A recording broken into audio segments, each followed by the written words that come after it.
Washington. Thank you, Mr. President. Mr. President, you know, when it comes to broken promises, seems like Trump and Republicans have raised every price they ever said they would lower.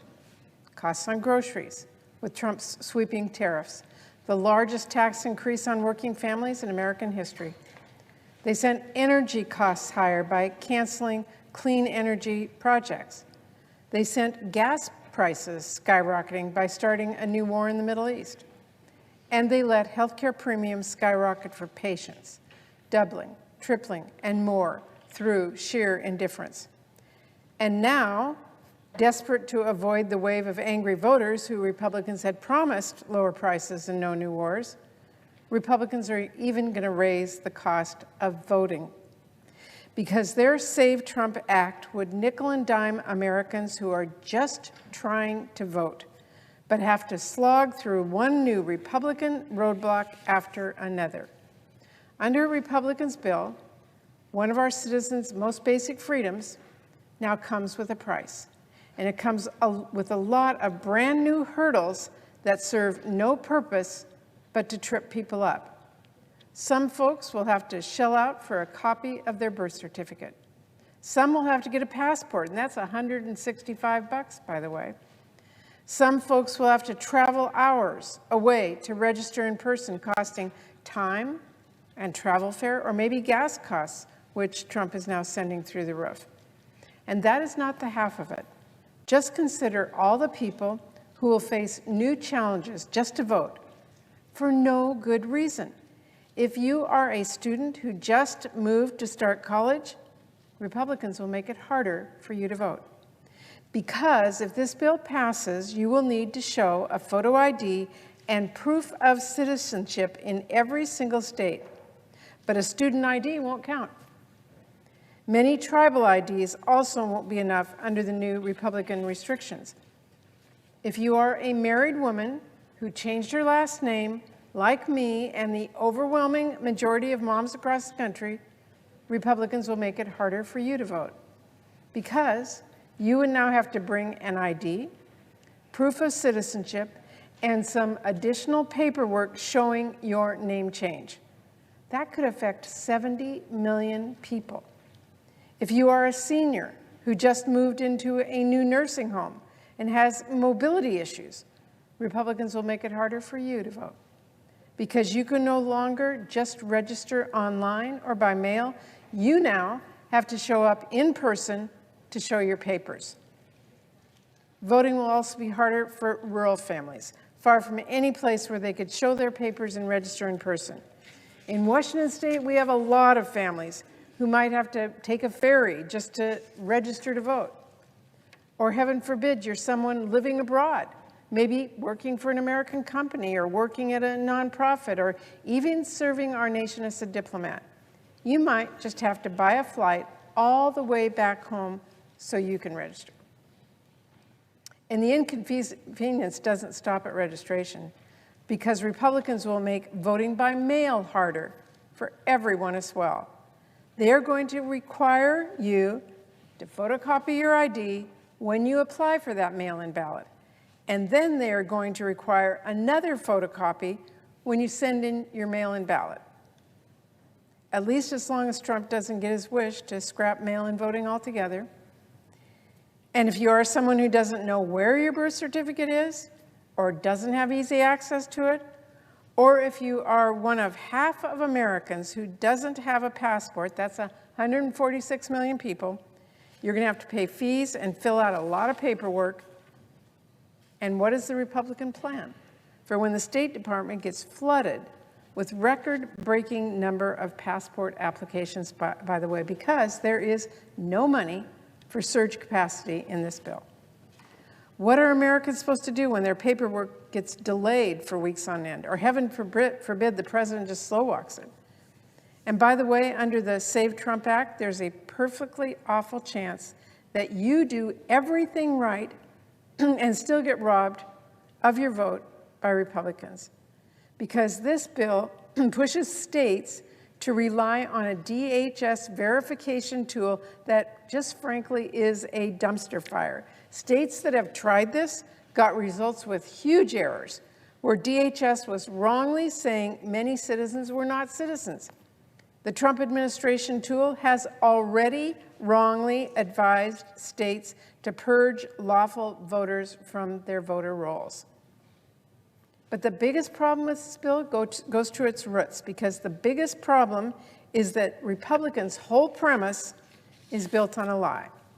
Trump has been lying for years now about our elections, lying about winning in 2020, lying about winning in states like California, lying about crazy conspiracies that have been debunked time and time again. He's been debunked by Republican election commissioners. He has been debunked by thorough news investigations and carefully conducted audits. He's been debunked by million-dollar legal cases where other liars were sued for defamation. That has not stopped Trump. And instead of calling out the lies, like so many of them once actually did, first Republicans just started ignoring this, and then they started normalizing them, and now many of them are repeating these lies and conspiracies. Mr. President, our elections are free and they are fair. That is beyond question. Anyone who values our democracy should be shouting that from the rooftops. But instead of defending our democracy, instead of defending our elections from misinformation and conspiracies and a president who has stated quite directly he wants to take control over the elections, Republicans are joining Trump in the same sort of ruse he pulled to rile people up on January 6th.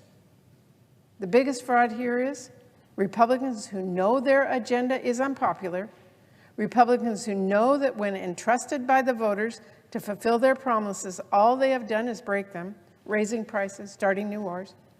Republicans who know they will not keep their majorities in a free and fair election, so they're pushing for this bill instead.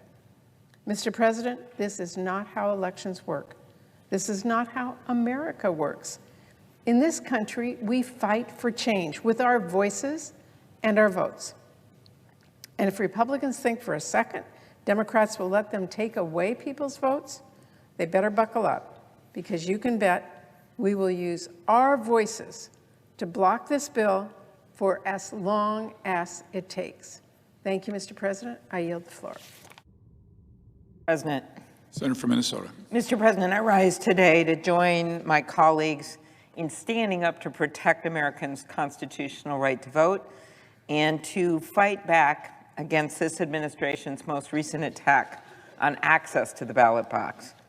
Instead of making the case to Americans about policies and what you want to do and why you think it's important to have, say, the tariffs that in my state are wreaking havoc for our farmers with more yet to come, this legislation would actually be an end around of the voting process. This legislation would make it hard for a whole bunch of American citizens to vote, which appears to be the end game given what the president has said about it. By his own admission, he said that passing this bill will guarantee the midterms. That's not my quote. It's an exact quote from the President of the United States. The Save America Act will kick American citizens off state voter rolls. And how is this happening? Well, this is a complete invasion of the privacy of voters. It makes state secretaries of state give the voter rolls, the voter information, the voter data to the Department of Homeland Security, as in the same agency that brought us ICE, and then run that information through some kind of Doge-like system that's somehow going to spit back out to the states which voters they should kick off the voter rolls. Then the bill also creates these bureaucratic hurdles that make it complicated and costly for American citizens to register to vote or change their registration, particularly for the 69 million women who have chosen to change their name when they get married. Why should they be penalized? And millions of American citizens don't have the specific document required by this bill to prove citizenship, because this bill won't allow for driver's licenses anymore. You've got to produce other documents, like a passport or a birth certificate. More than half of Americans don't have passports, and they cost at least $165 to get. Birth certificates can cost $30. In my state, they're $24.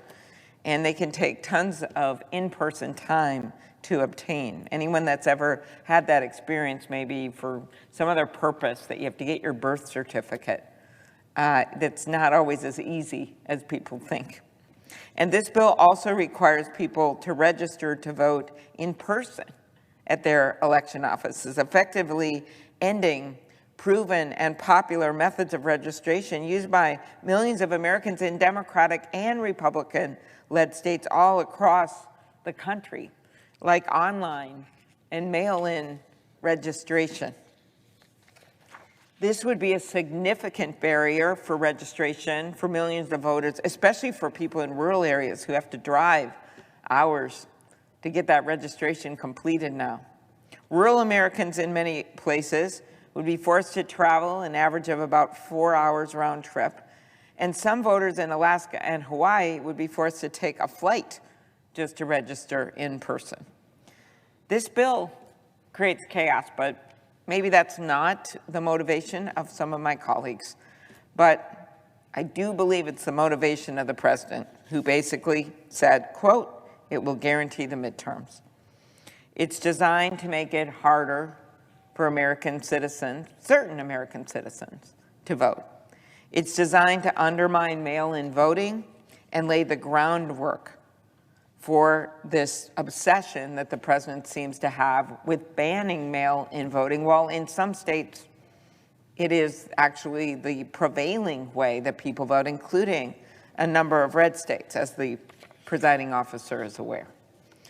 Because the administration can read the polls, they see that there is major concern in Americans with high costs.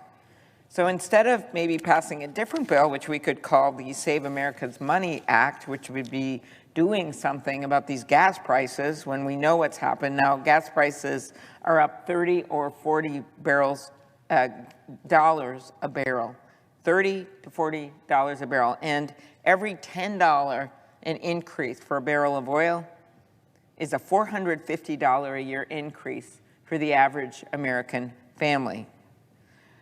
For the second time ever, the average price of diesel has reached $5 per gallon. Look what's happening with groceries. Electricity prices up an average of $110 last year on Americans' bills. Healthcare costs continue to skyrocket. So there's things we can do. We've got a bipartisan housing bill we just passed the Senate that need to get passed in the House. We have some permitting bills. I was long a supporter of Senator Manchin's proposals on permitting. We could get that done. We should be adding energy to the grid. This idea that somehow we're going to think that North Dakota wind is bad in a pretty red state, and then ban grants that would have brought that wind, which was good for North Dakota and Minnesota, to Minnesota with a power company in northern Minnesota. That's one of the grants that had gotten singled out and I think has just recently gotten released. All that stuff are things that we could do to help Americans with their costs. So we should be working on the Save Americans Money Act instead of this. So I urge my Republican colleagues to change course and stand with us and stand up for the fundamental right to vote. That always used to be bipartisan. And the idea that you're going to make all these people re-register or register with a expensive passport or birth certificate, that they can no longer use their driver's license, that their private voter data is sent to Homeland Security to go through some Elon Musk designed computer system, is not what people want in this country right now. Thank you, Mr. President. I yield the floor.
The senator from New Jersey.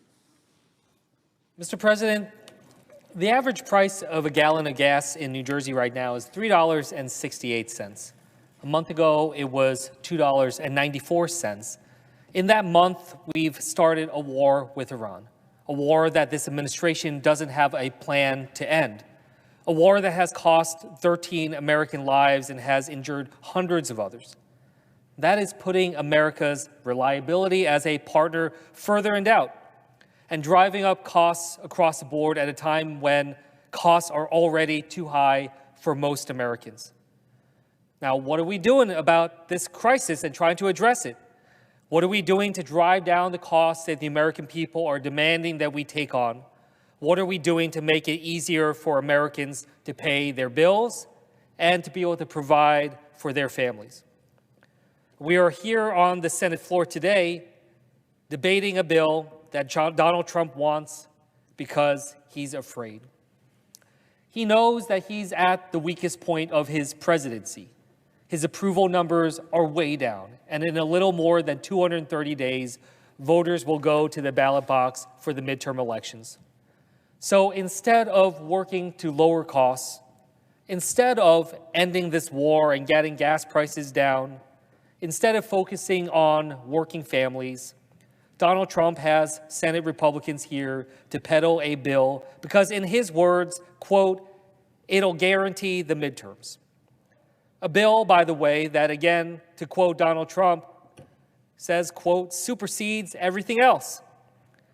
A bill that Trump says he would, quote, close government to ensure it passes. So clearly we see something that is not that what the American people want to see get done, not of benefit to the American people at a time when they're demanding that we take on high costs of living, but instead something that's good for Donald Trump. So while you're cutting back on driving because gas prices are skyrocketing, and you're seeing prices at the grocery store go up because it's a lot more to transport food, and you're rethinking that vacation because the CEO of Delta just said airline tickets are about to go up too, Donald Trump and congressional Republicans are focused on passing a bill that, again, drives up your cost. The Save America Act is an awful bill, and I'll talk a little bit about this bill in a moment. But what this bill represents at its core is Donald Trump's extreme agenda when it comes to elections. It's an election that is built to, in Trump's own words yet again, quote, guarantee the midterms. Said that Democrats won't be able to win for 50 years if this goes through. He is saying the quiet part out loud about why he is doing this. And that's because his agenda has three core tenets. Number one, let the billionaires buy the elections. Number two, let politicians pick their voters. And number three, price people out of voting. Now let's start with the insane amount of big money in our politics today. Now, according to a report last year by the Brennan Center, the amount of dark money spent in federal races in 2024 was nearly $2 billion. That is hard to imagine, just unfathomable amounts of money being poured into our elections right now. It is nearly double what it was just 4 years prior in 2020. Now, that dark money represents a real threat to the integrity of our elections. A report published last month by the Campaign Legal Center highlights the way that the super rich can use our weakened campaign finance laws to basically bribe public officials. The report exposed the story of a man named Valutini, a Venezuelan billionaire who was charged with criminal bribery and was later pardoned by Donald Trump after his daughter gave $3.5 million to a Trump-supporting super PAC. These kinds of straw donor actions can take place when we have a campaign finance system that has been built for corruption. That's exactly what we're seeing. A system working exactly how it's supposed to, which is marginalizing the American people and average working families and lifting up the power of billionaires and corporations. It's a system that has been built so billionaires can buy the candidates they want And if they get into trouble, they can buy themselves a get-out-of-jail-free card, literally. If my colleagues are concerned about election integrity, getting $2 billion of dark, corrupt money out of our system would be a good place to start, and I think you would find bipartisan support to be able to take that on. Now, the next place is getting rid of a system that Donald Trump has supercharged, where politicians get to pick their voters, not the other way around like the Constitution says it should be. Gerrymandering has never been weaponized like what we're seeing right now under the direction of Donald Trump. He's so afraid of losing the House of Representatives that he's threatened members of his own party who didn't want to go along with his plans. Just a few months ago, he targeted Republicans in Indiana, saying that, quote, anyone that votes against redistricting will be met with a MAGA primary. So we have a system championed by Donald Trump that lets billionaires buy the elections and politicians pick their voters. So where does that leave you? Where does that leave the American people? Well, if this bill passes, it'll make it harder for people to be able to vote. It'll make it such that they have to pay for a constitutional right of voting, which is so sacred to our democracy. Voting shouldn't cost people extra money. It shouldn't require you to be able to have a poll tax. For millions of Americans, they'll need to potentially scramble to get a new form of ID. Now, maybe my colleagues will say, oh, just go get a passport. Well, look, a new passport costs $165, and to expedite it in order to vote costs much more than that. And we need to be able to deliver that quickly, so that's an added $22 on top of that. That's nearly $250 for your right to vote. That's nearly $250 when this administration has hurt our ability to get health care, be able to fill our tanks with gas, to be able to get groceries. They've made it more expensive across the board, and they've given massive giveaways to those at the very top. This bill will make it harder for married women to vote if their current legal name doesn't match the name on their birth certificate. How does that make sense?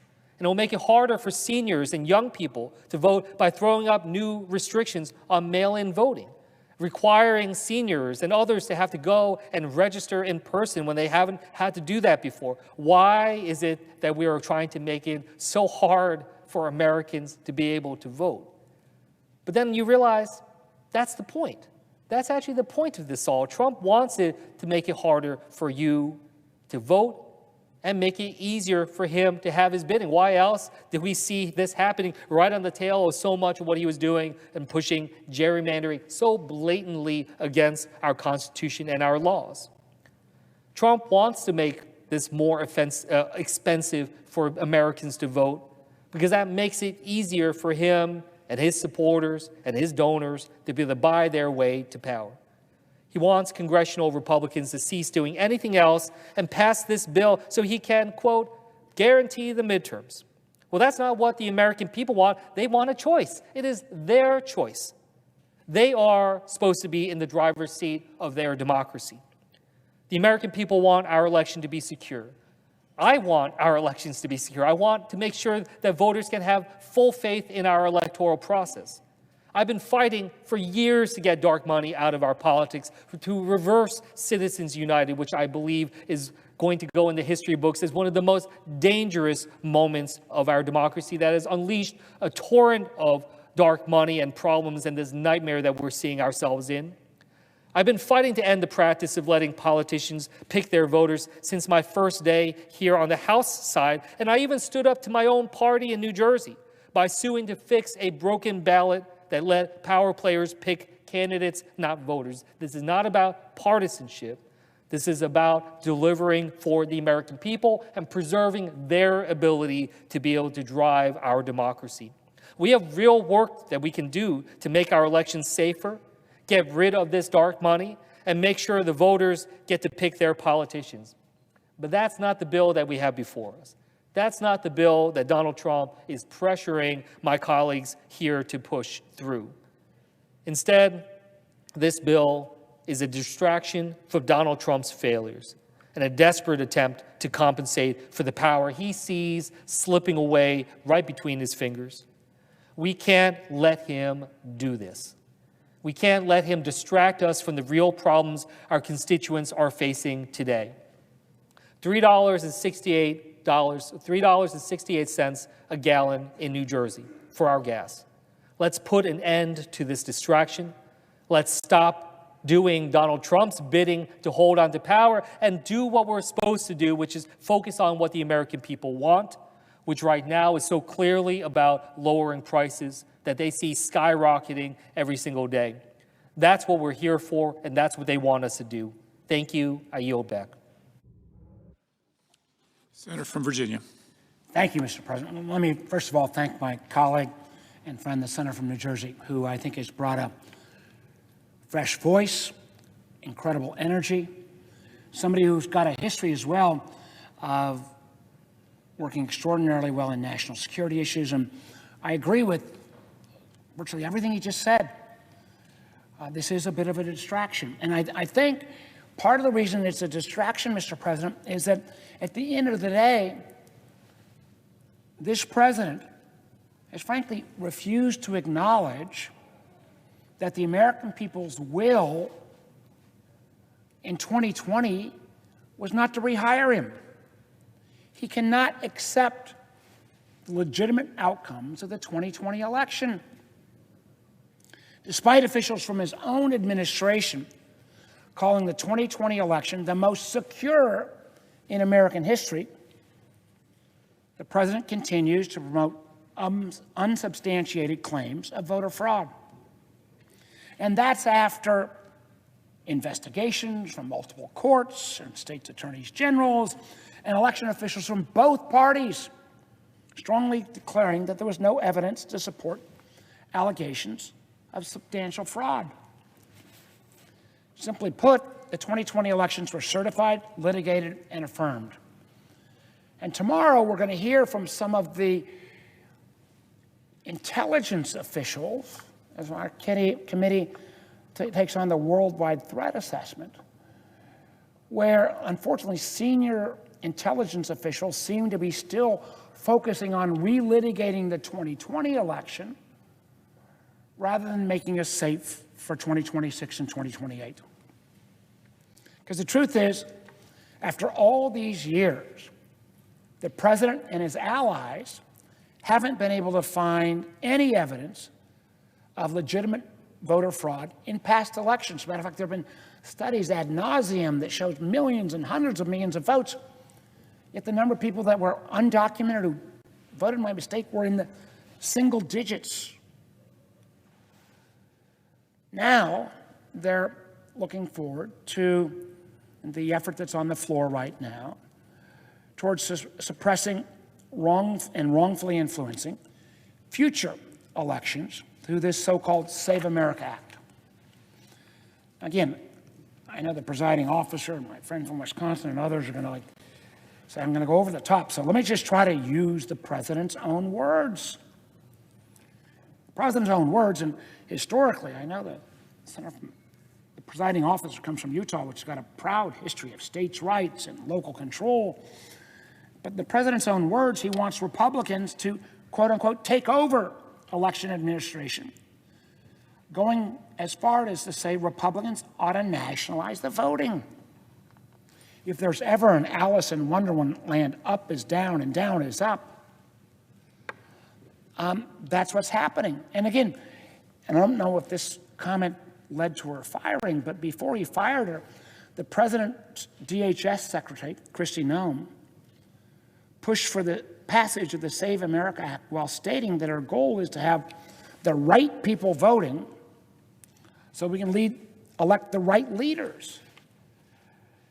I mean, this sounds like it comes out of some dystopian novel or 1930s advocacy. I don't get it.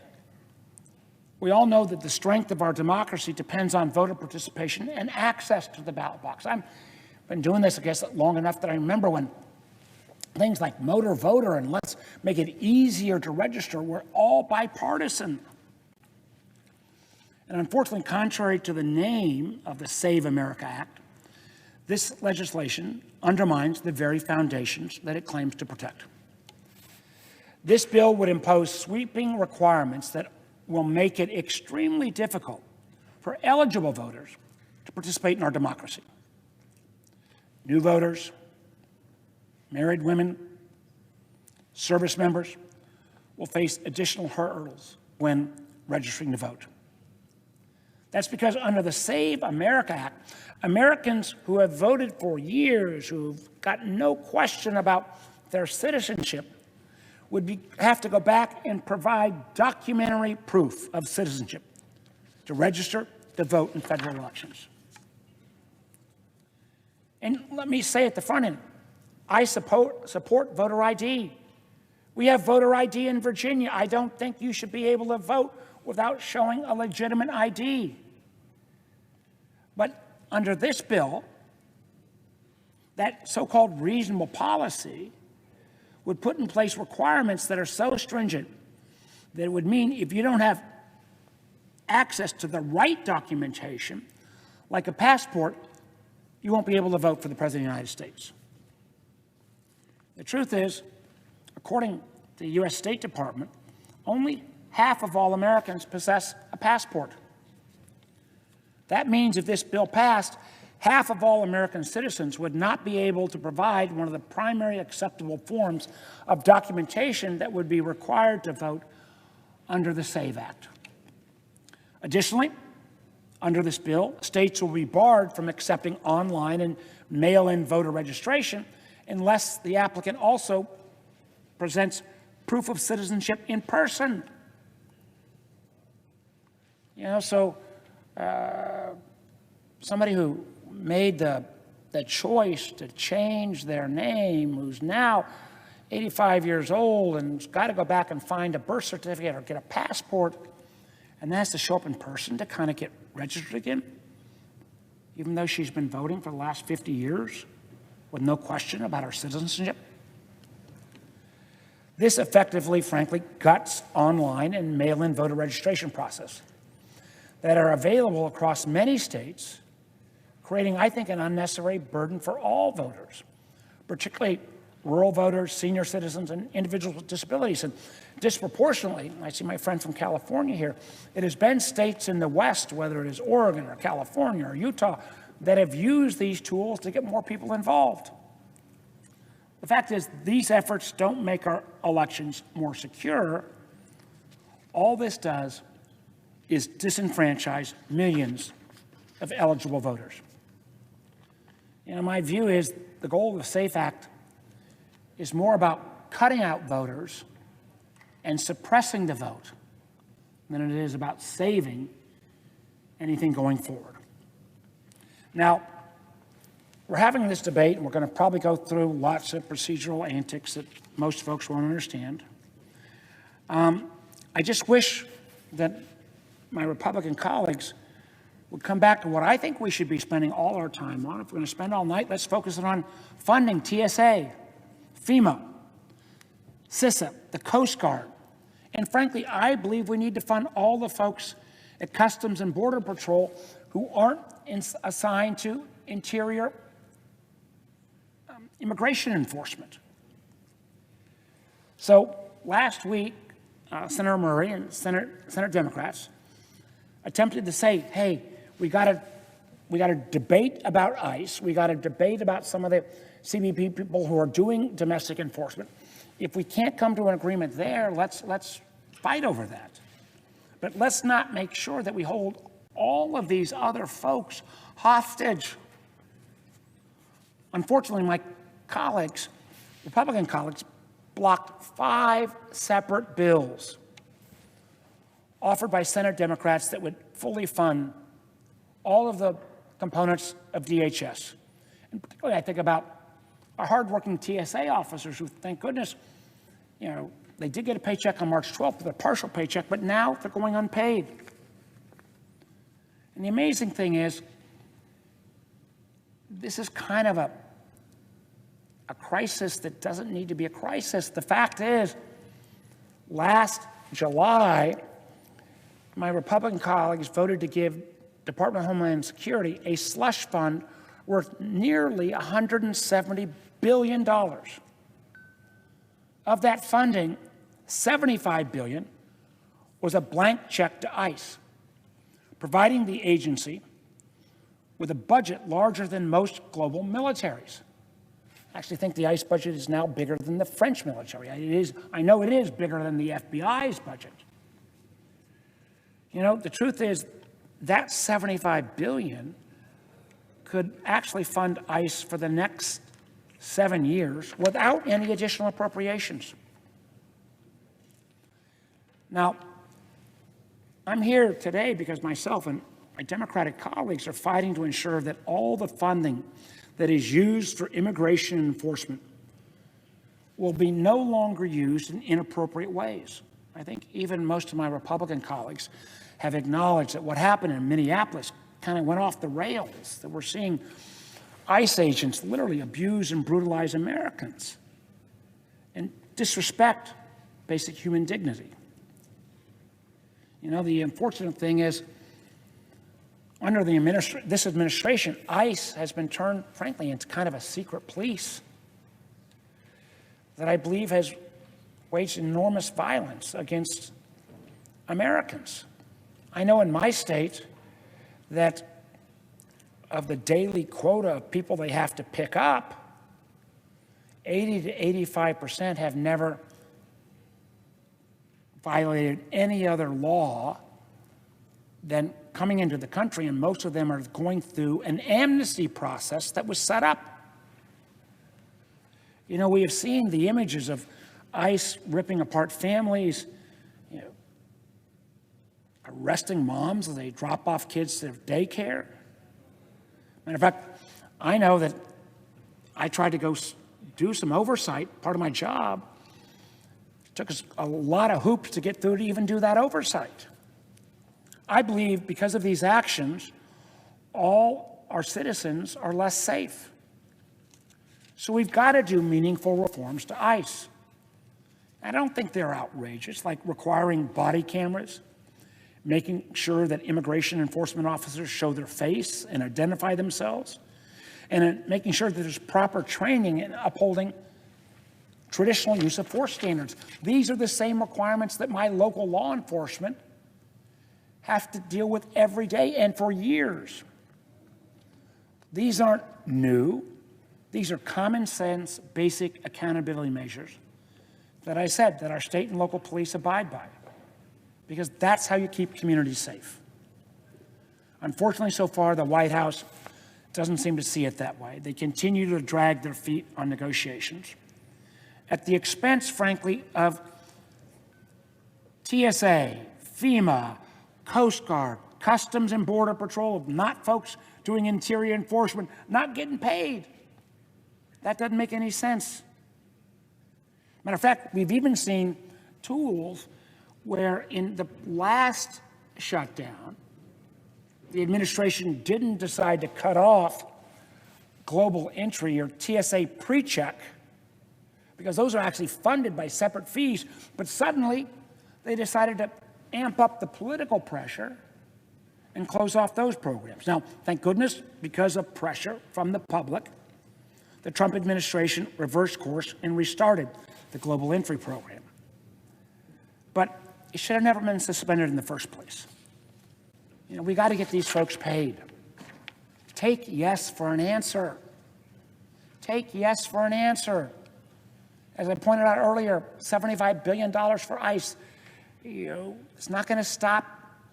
We've got to get the reforms in place. So let's keep the negotiations going. We ought to get them done. You know, I want to make sure that the TSA agents at Dulles, at National, at airports across my Commonwealth get their paychecks. As a state on the ocean, I want to make sure that Coast Guard gets their paycheck. We've been hit hard by Hurricane Helene. I want to make sure FEMA gets funded. And CISA, the cybersecurity agency, one of the things that guards against foreign malign influence, which has been decimated by this administration as we go into an election season where I extraordinarily fear foreign interference. Close to 50% of the personnel have been cut and eliminated. So we can do better. We must do better. We can debate the SAVE Act, which I think is, again, about voter disenfranchisement, not voter safety or integrity. But I do think while we debate this, why not go ahead and take yes for an answer and fund all of the other components of DHS so those folks who help protect us day in and day out get their paychecks? Let's reopen these critical agencies. Let's acknowledge that ICE has got $75 billion slush fund that we can complain about as Democrats, the Democrats in the room, but it is the law of the land. They've got the resources. In the meantime, why hold up the pay of these Americans who are doing so many things to keep us safe? I think those folks deserve better. I think we all deserve better. I guess I'm a little old-fashioned. I actually think back to the subject at hand. You know, our elections are better if more people participate. I'm welcome to have more folks participate. Citizens participate. Citizens participate. Unfortunately, this SAVE Act cuts back on a whole lot of Americans that will be disenfranchised simply because, oh my gosh, they did the radical thing of changing their name when they got married. Or, oh my gosh, they were willing to join our military. Or, oh my gosh, they're aged and they think, you know, they don't want to spend $150 to get a passport. Our country deserves better. Thank you, Mr. President. And with that, I yield the floor.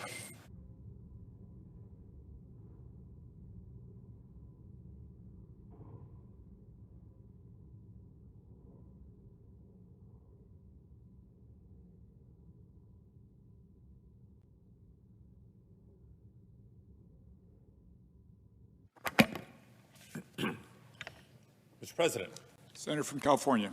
Mr. President, I too rise in opposition to S. 1383, the so-called Save America Act. I think a better name, more actually representative of the content of the bill, would be the Save Republicans from the Consequences of Their Actions Act. And I have some other choice names for it too, but not exactly appropriate for the Senate floor. So we'll stick to the SAVE Act just to be short. Mr. President, last year, President Trump and Republicans in Congress promised the American people that they would lower costs across the board, but specifically health care costs. If you recall, just a few months ago, they promised to do something about the 15 million people that were being kicked off their health insurance when they failed to extend the Affordable Care Act tax credits. They failed on that promise. The administration's war on clean energy has driven electricity prices up 13% since Trump took office.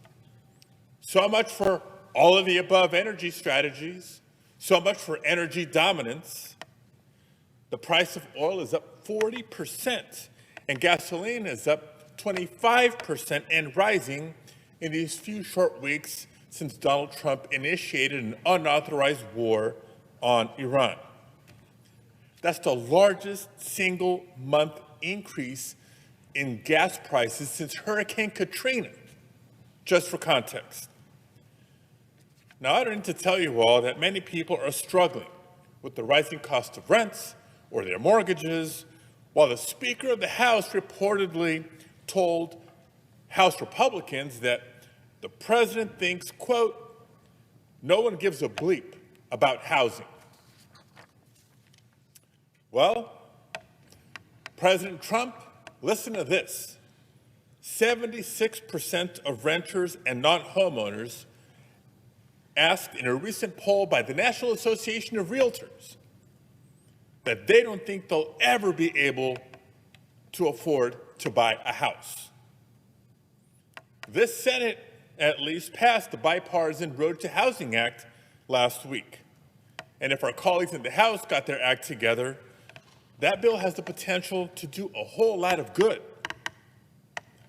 In addition to health care and housing, Congress urgently needs to act and deliver long overdue disaster assistance for California and a number of other states and regions affected by disaster this last year. So there's a lot of truly pressing issues for us to be focusing on and taking action on right now. But are we addressing any of those on this to-do list this week? No, not even close. Instead of focusing on the affordability crisis or trying to save us from endless wars, Senate Republicans are once again doing Donald Trump's bidding. This time, they're making his conspiracy-fueled election takeover bill their top priority. Now, since we've launched into this debate over the bill, we've already heard all sorts of debunked lies and misinformation and misrepresentations repeated over and over again by our Republican colleagues. So let me make a few things very clear. First of all, no, this is not a simple voter ID bill. The latest version of the SAVE Act is the Trojan horse, actually. It's a voter suppression bill filled with poison pills and designed to change the rules of the election as we're in the middle of primary election season already and the November election on the horizon. And for what? For partisan political gain? The president himself has said that if this bill passes, Republicans, quote, will never lose a race. For 50 years, we won't lose a race, end quote. The lead sponsor of this bill in the Senate has stated, quote, Republicans will lose power, likely for a long time, if we don't get the Save America Act passed, end quote. Colleagues, it doesn't get any more obvious than that. And here's how it works. The voter ID rhetoric is actually a bait and switch. The SAVE Act does not allow Americans to use their driver's licenses or other common forms of ID to register to vote. That's right. The SAVE Act does not allow Americans to use their driver's licenses or common IDs to register to vote. The SAVE Act would require a passport in order to vote, something that half of Americans don't have. Not to mention the $165 it costs and a 4 to 6 week wait time to get one. And if you're one of the 148 million Americans who does not have a passport, but you're otherwise eligible to vote, you'll need to, maybe dig through the attic or call your parents to try to find your original birth certificate. That's if you still even have it. According to one survey, there's an estimated 21 million people who lack access to these documents. That's a big chunk of the electorate. And if you're one of the 69 million married women who chose to change your name when you got married, tough luck. Your name doesn't match your birth certificate anymore, even if you can find the birth certificate. So now you have to jump through additional hoops and bring your birth certificate and your marriage license to the election office. That is your recourse. Because just to make this even more of a burden, the SAVE Act mandates that you bring these documents, and let me quote from the bill, in person to the office of the appropriate election official and sign an affidavit. That's what the text of the bill says. And as a result, millions of women are going to face additional barriers to the ballot than their spouses have to face. Why does anybody have time for that? Some evening after work? Maybe on a weekend? That's assuming elections offices are open in the evenings and on weekends. So more than likely, someone's going to have to take time off of work to register to vote or renew their registration. What does the SAVE Act mean in practice if, heaven forbid, this passed and was signed into law? Bottom line is the complete elimination of voter registration as we've known it for decades. The voter registration drives that we see in communities and on college campuses, gone. Online, voter registration or mailing in a voter registration card, which you sign under penalty of perjury, by the way, gone.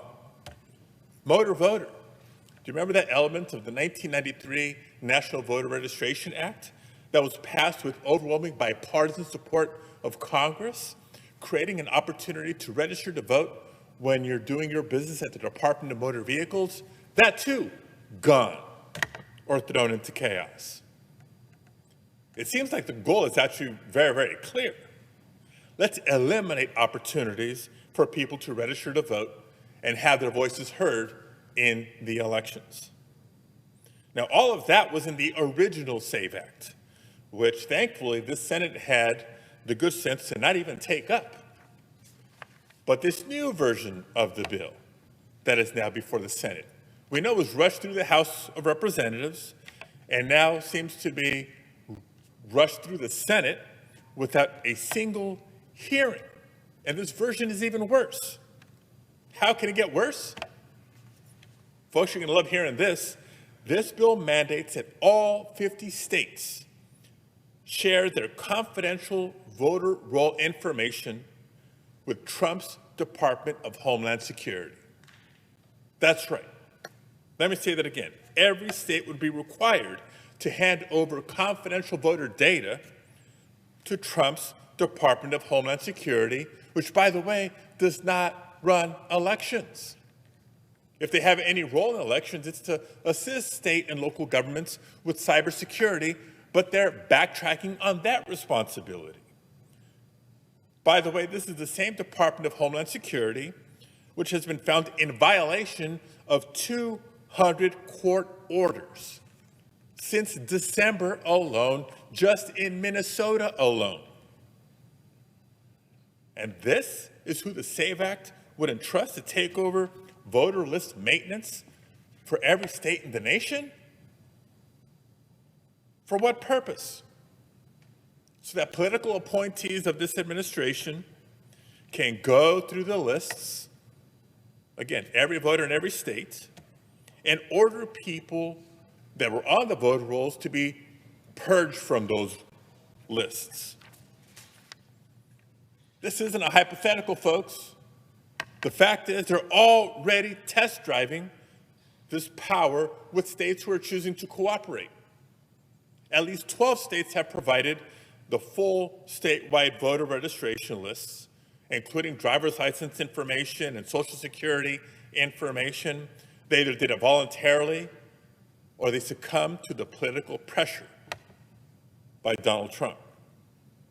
And the results of this demonstration should alarm all of us. ProPublica, the Texas Tribune, and other sources have found that rather than identifying non-citizens on the rolls, DHS is sending back to the states false positives, directing people to be removed from the voter list who are actually United States citizens and eligible to vote. That's right. This lawless and incompetent DHS is already trying to purge thousands of eligible Americans from the voter lists. And if this bill were to pass, it would supercharge those efforts with actual congressional authorization. Is that what your goal is? Is that what you intend to do? Not on my watch. Not on my watch. But there's even more troubling provisions in this voter suppression bill. If you listen to Donald Trump, or better yet, just check the White House website. It says, and once again I quote, "no mail-in ballots," with only a few very narrow exceptions. So this bill would also ban no excuse absentee voting, which is widely used in 28 states across the country. And according to reports, President Trump himself has voted by mail. Over 48 million people voted by mail in 2024. That's about 1 in 3 voters across the country, or ballots cast across the country. And let me be clear about something. This is not a blue state versus red state dynamic. The list of states that have no excuse vote by mail include Alaska, Florida, Idaho, Iowa, Kansas, Maine, Montana, Nebraska, North Carolina, North and South Dakota, Ohio, Oklahoma, Pennsylvania, Wisconsin, and Wyoming. But sadly, too many Republicans simply cannot admit that Emperor Trump has no clothes when it comes to elections. Why are we doing this? I got to suspect that there's two primary reasons for this voter suppression effort. First, because President Trump and the agenda that this Republican majority has supported has been so bad, not just so unpopular, but so harmful to American families that they're trying to limit who can have a voice in the midterm elections. The second, clearly, is Donald Trump's obsession with the big lie and his refusal to accept the fact that he lost the 2020 presidential election. Now, we all know that after losing that 2020 election, Donald Trump encouraged a mob of his supporters to storm this building, the United States Capitol, including this very chamber, on January 6th. Why? Because every single court case, every investigation and recount confirmed the same exact thing. Donald Trump lost that election. But he felt like he needed to stop the peaceful transfer of power. Thank God for all the officers from the more than 15 federal, state, and local law enforcement agencies, as well as the National Guard, who protected the Capitol that day. And I'm grateful, I hope we're grateful on a bipartisan basis, that we have a plaque commemorating their heroism finally hanging in the Capitol. But here we are 6 years later, and Trump is as obsessed as ever with vengeance, pursuing vindictive prosecutions of his perceived enemies, seizing ballots in Georgia, because I guess he's still trying to find those 11,870 votes, sending subpoenas for the 2020 Cyber Ninjas audit, yes, the one that found that Joe Biden won Arizona by even more votes than originally thought. So make no mistake, the SAVE Act isn't about protecting our elections, it's about attacking them. Mr. President, as you can tell, I'm strongly opposed to this anti-voter bill, and I will do everything in my power to defeat it. And no, I'm not alone. Thanks for watching, and if you haven't already, please consider subscribing to our channel. And while you're at it, please leave us a comment. Thank you for watching.